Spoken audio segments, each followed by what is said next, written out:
For the months of July and October, it's consulting time, and ID 104 Radio will be honoring public relations professionals.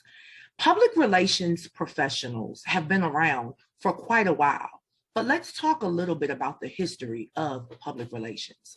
So, some years ago, Rockefeller had some issues and he needed to repair his image. So, he hired someone named Ivy Lee, who later became known as Poison Ivy Lee, because he discovered he could shape facts to tell whatever he wanted to say, and people would believe him. Why? Because facts are malleable and can be interpreted. Now, fast forward to 1988, the Public Relations Society of America defined PR. And in their definition of PR, they said that public relations helps an organization and its publics adapt mutually to each other. Okay, so the technical definition of public relations is a management function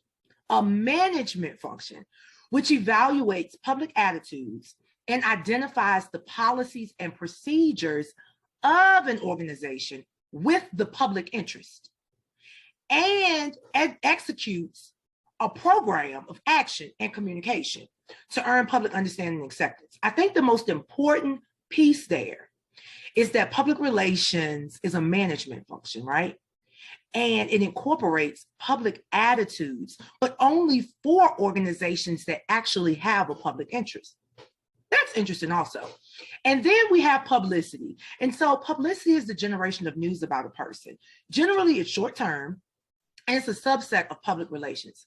It's not always positive and often originates outside of the firm.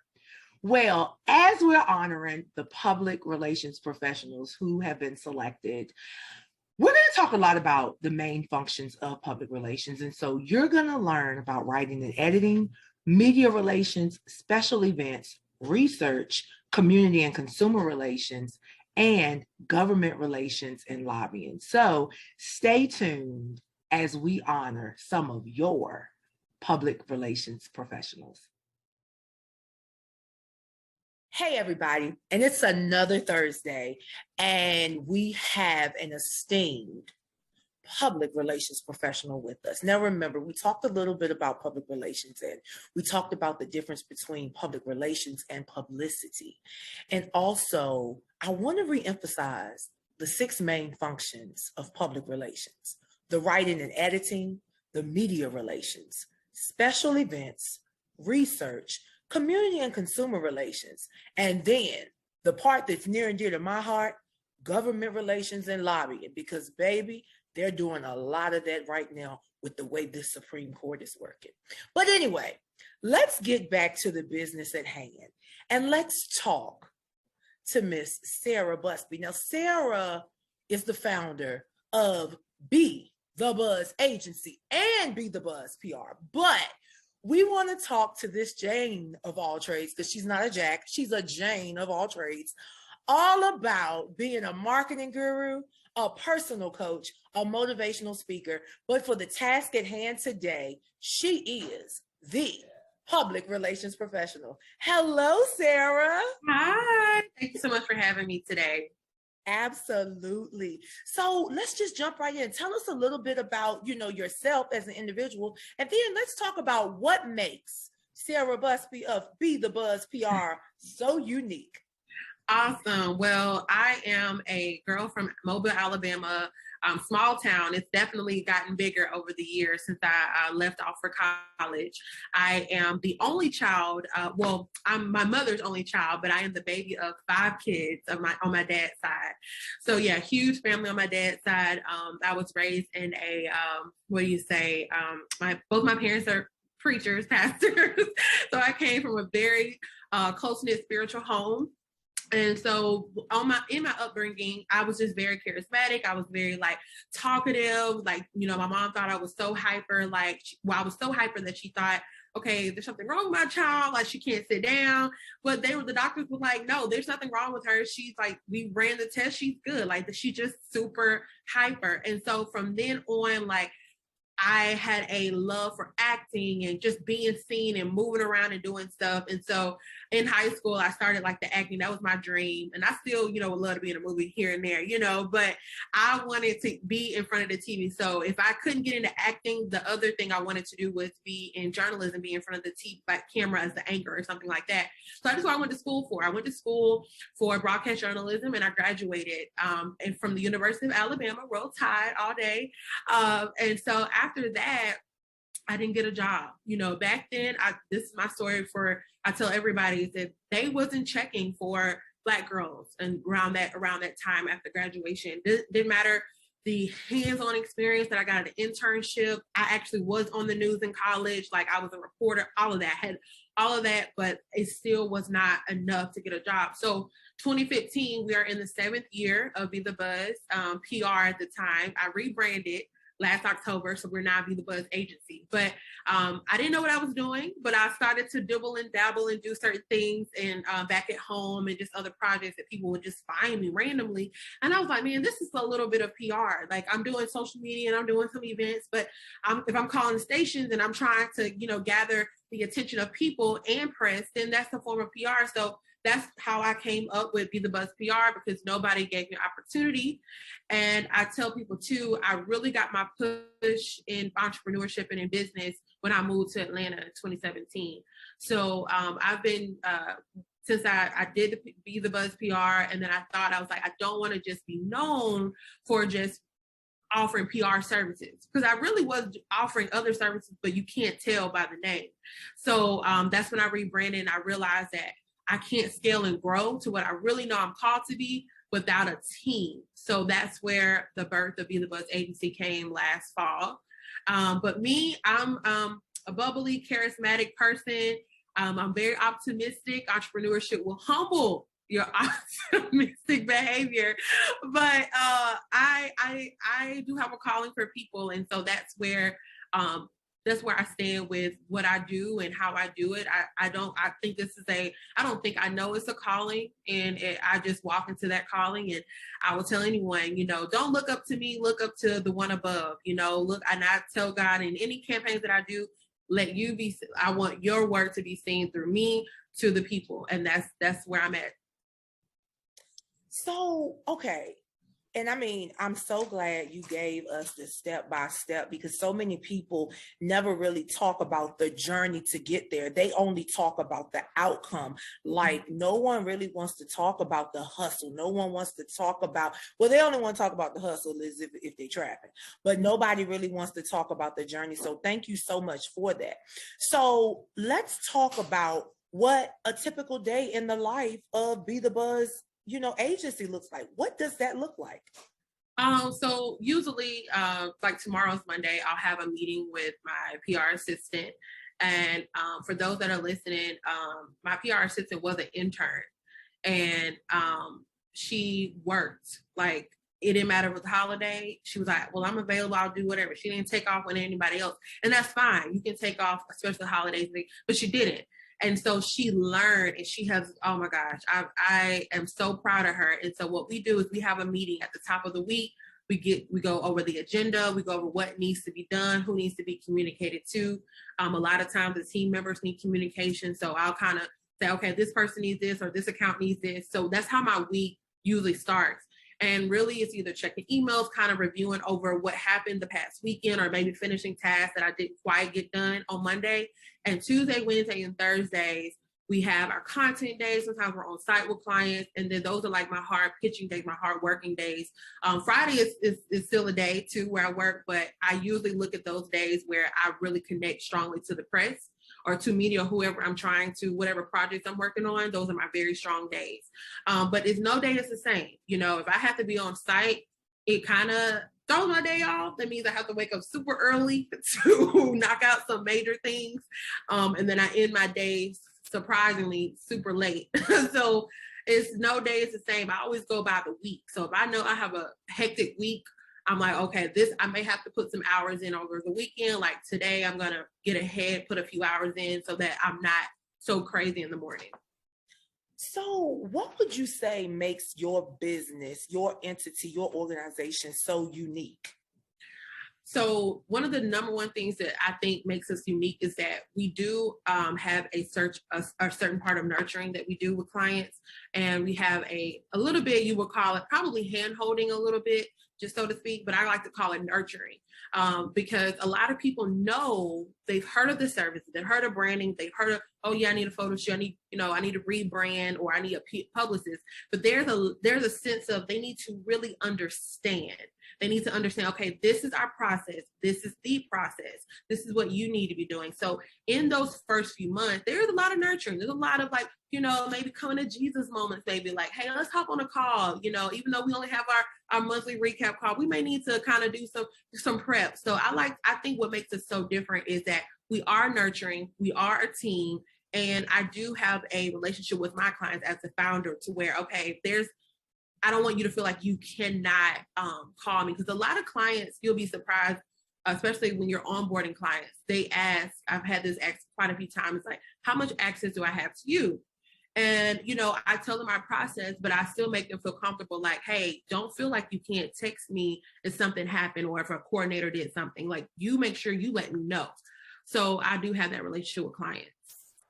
That's amazing. So guys, what you just heard is a lot of development, personal development on top of professional development. And the reality is, if your personal business is in order, you're not going to do very well as a professional. And that's real. I don't care how you slice and dice it. So Sarah, thank you so much for, bringing light to the importance of nurturing your clients, because that is very important. A lot of people just don't know.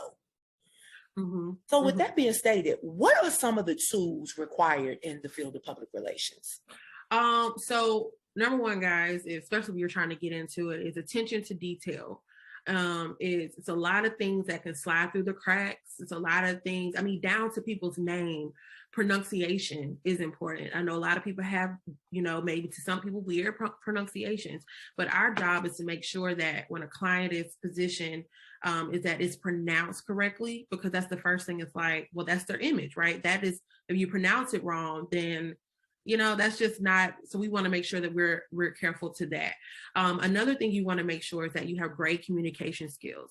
The same way I nurture my clients is that we should nurture relationships.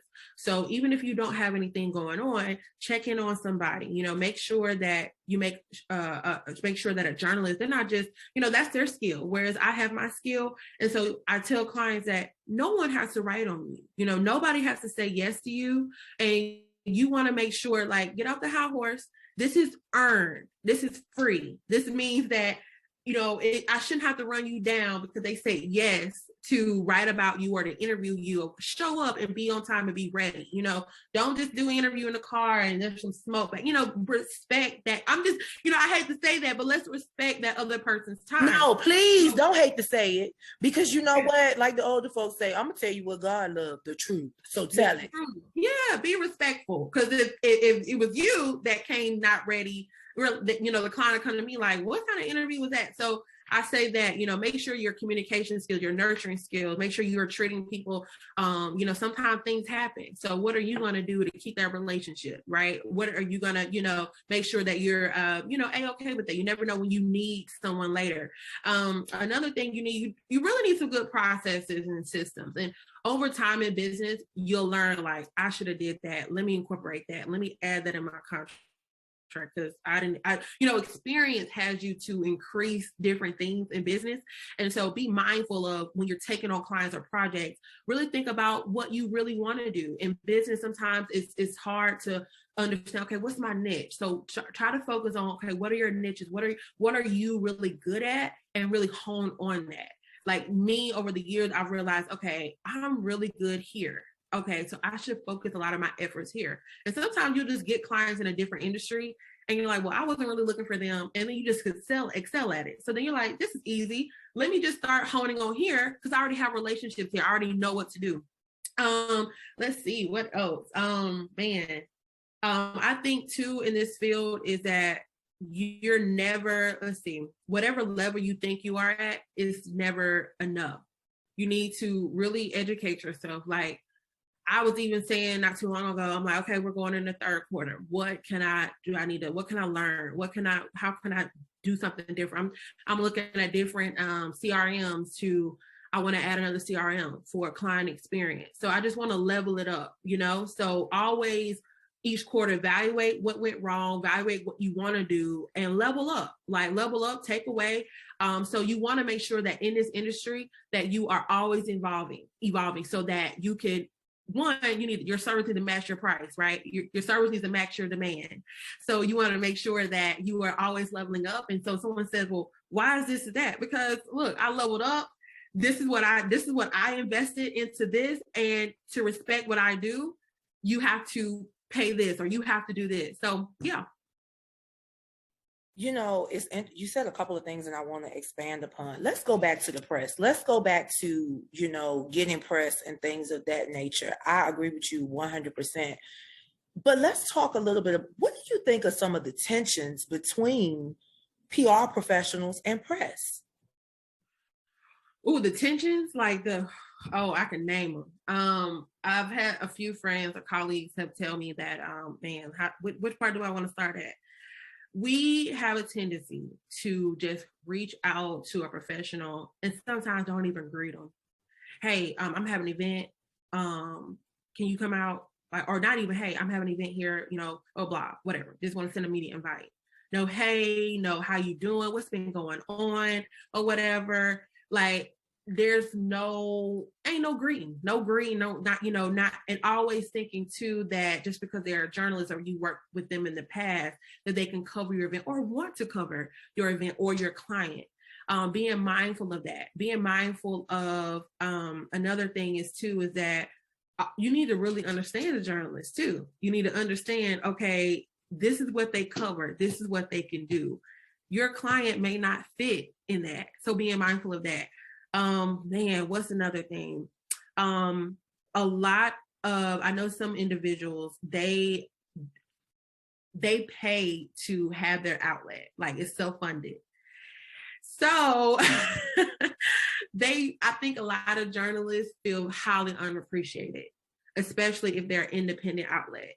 They feel highly unappreciated. And I think as publicists, and I'm so grateful for anybody to come. Journalists come to these events, they pay for parking, they pay for whatever equipment they have, whatever. They may pay an additional person. It's like they're paying to cover your client.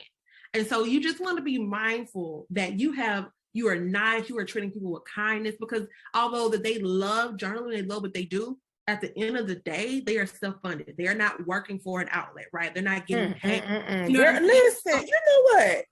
Yeah. When I say you have hit every single thing I have ever heard from an independent outlet, there are a couple of publicists such as yourself that I know, and they're always doing little things to let the press, let media outlets know that they are, grateful and thankful. And I think that as a public relations professional, that's the essence of what you do. You shine light on things that need publicity. So I'm so glad that you said we. I'm so glad you included yourself in the equation. Hence why we're honoring you, because of your humility, because of your dedication, and because of your commitment. You are the epitome of the social responsibility of a public relations professional, and we definitely appreciate you for that. So, Sarah, let us know not just how we can connect with your agency, but let the people know what publicists need from journalists, what publicists need from the world. Yeah. So one of the key things, obviously, is that, and I just want to say this too, for those that are like, oh, I need a publicist. If I would be rich if my individual say, I need a publicist. This is the thing. You need a publicist, but how's that marketing doing? How's that branding doing? You can be featured at the news station, all the news stations in Atlanta. But after that, about 2 weeks later, what are we doing? So that's fine. A lot of people want, I want to be on the red carpet. I want to be here. I want to be that. Press can get old, y'all.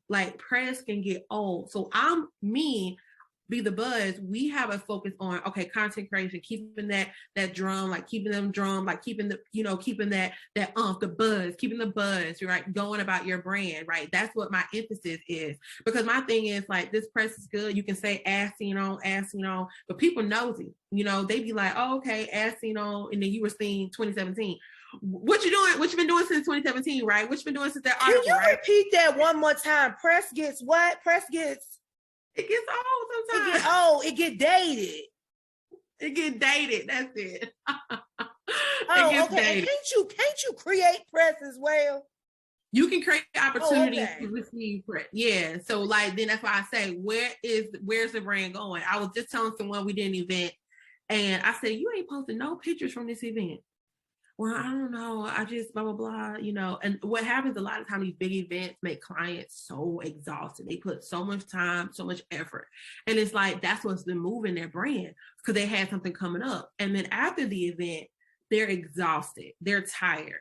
And so I tell them, I said, I know having us on your team or having other people on your team is costly, but I need you to understand that your business has to keep moving. Take a few days out, take a vacation, but your page, your website, whatever channel, whatever you're doing, your calendar still need to be booked. You still need to be doing stuff. So a publicist is great, but make sure you get a publicist that cares about where the brand is going in the middle of press, outreach and after it's over. But anyway, that was my little spiel there. I just want to tell people that. Hey, girl. Now let us know how we can connect with you and what you need from us. So you can go to www.betheBuzzAgency.com. I have when I rebrand, I say, let me make sure it's very thorough. And it's super thorough. Like it tells you the step process. I have FAQs. I tell you the difference between branding, color relations, and marketing. So you can decide before you even have a consultation, which is a fee, guys, that, you'll know what type of service. And I tell you, and I'm not being rude. If you send me a DM and I say, answer your question, I put a lot of time in making sure I detail that website so that it can ask any question or service offering. So you can follow me on Facebook and Instagram at THEBUZZ Agency. And we do answer DMs, so just give us a few days if we're late, but yeah. Wow, Sarah, thank you so much. And once again, we honor you for doing what you do, but also we honor you for being transparent and authentic and doing what you do, guys. Don't forget, Sarah Busby is the founder of one of the most driven, enthusiastic public relations agencies in Atlanta, Georgia. And the most important thing that you have to understand is that she has expanded far beyond public relations. She is into media relations, the training aspect of things, the branding, even down to the content creation. So content creators outreach her, independent outlets outreach Sarah. She really is for us. And she definitely wants to know that she will support you to becoming highly recognized locally and nationally. And so, guys, let's salute Miss Sarah Busby. Sarah, thank you so much for being here this evening.